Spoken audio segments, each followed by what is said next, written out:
Hello बच्चों, good evening, नमस्कार। कैसे हैं आप सब? आप सबका ओनली एनसीईआरटी के इस यूट्यूब चैनल में हार्दिक स्वागत है, अभिनंदन है।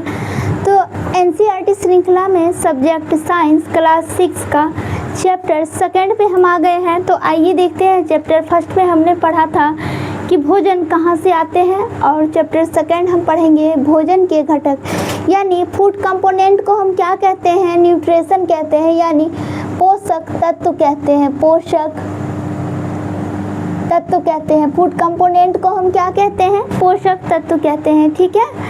अब फूड कंपोनेंट में आते क्या है? हम दुनिया का कितना भी प्रकार का व्यंजन क्यों ना खा ले, हम 56 भोग क्यों ना खा ले, पर खाते क्या है? हम ये 5 चीज़ ही खाते हैं। क्या क्या खाते हैं? एक तो हम कार्बोहाइड्रेट खाते हैं, दूसरा हम प्रोटीन खाते हैं, तीसरा हम फैट खाते हैं, चौथा विटामिन और 5वां खनिज खाते हैं। अगर हम सलाद खाते हैं और पानी पीते हैं तो हम क्या खाते हैं? रुक्षांश और वाटर, ये दोनों भी लेते हैं। ठीक है।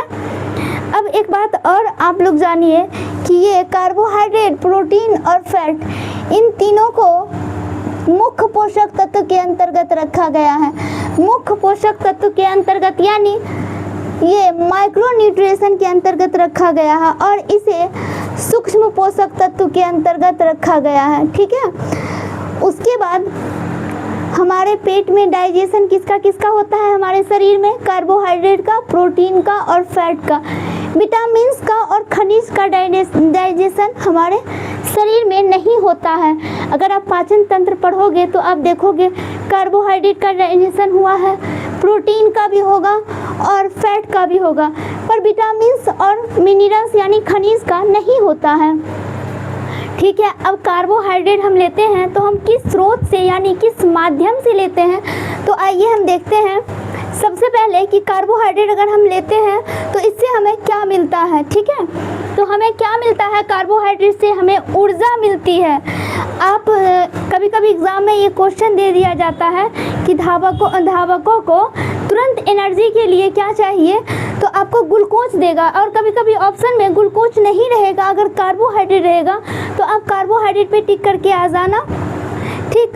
क्या देती है? ये हमारे शरीर को ऊर्जा देती है। इसके स्रोत क्या है? आलू है, गन्ना है, पपीता है, मक्का है, चावल है, गेहूं है, शकरकंद etc। उसके बाद प्रोटीन। अब आइए, प्रोटीन क्या करता है? प्रोटीन हमारे शरीर में, प्रोटीन का क्या काम है? तो वृद्धि और स्वस्थ रखने के लिए प्रोटीन का ही जिम्मेदार है। प्रोटीन की जिम्मेदारी है हमारे शरीर को उचित विकास करेगा, वृद्धि करेगा और स्वस्थ रखेगा। ये किसका काम है? ये प्रोटीन का काम है। प्रोटीन का स्रोत कैसे आता है? ये सभी प्रकार की दालें। ठीक है। और अगर आप जिम ज्वाइन करो तो आपको जिम वाला क्या बोलेगा? प्रोटीन वाला प्रोडक्ट पीने के लिए दूध में डाल के। तो इसके स्रोत क्या क्या है? सभी प्रकार की दालें, सोयाबीन, मांस, मछली, अंडा। ठीक है। तो आप जैसे चना मूंग फुला के खाते हो तो क्या आ गया? वो दाल की श्रेणी में आ जाता है। उसके बाद आइए वसा, यानी फैट। फैट से हमें क्या मिलता है? फैट से भी हमें ऊर्जा मिलती है, पर कार्बोहाइड्रेट की तुलना में फैट से हमें अधिक ऊर्जा मिलती है। क्या मिलती है? कार्बोहाइड्रेट की तुलना में फैट से हमें अधिक ऊर्जा मिलती है। अब इसके स्रोत क्या है? मूंगफली हो गया, तिल का तेल हो गया, घी हो गया, मांस, मछली, अंडा और दूध। ठीक है। तो फैट के स्रोत कौन कौन से हैं? मूंगफली, तिल का तेल, मांस, मछली, अंडा और दूध। उसके बाद आइए विटामिन्स और खनिज के बारे में हम पढ़ते हैं। विटामिन्स का काम क्या है? हमारे शरीर में रोगों से सुरक्षा प्रदान करना, यानी रोग से रक्षा करता है हमारे शरीर को। ठीक है। तो विटामिन्स कितने प्रकार के होते हैं? A, B, C, D, E और K। तो विटामिन टोटल कितने प्रकार के हैं? टोटल 6 प्रकार के हैं, और विटामिन बी के भी बहुत सारे प्रकार हैं। तो विटामिन बी के सभी प्रकारों को हम विटामिन बी कॉम्प्लेक्स कहते हैं। हम ये विटामिन के बारे में, ये थोड़ा सा लंबा हो गया है, हम अगले वीडियो में पढ़ेंगे। उसके बाद आइए हम खनिज पढ़ते हैं, यानी कि मिनरल्स।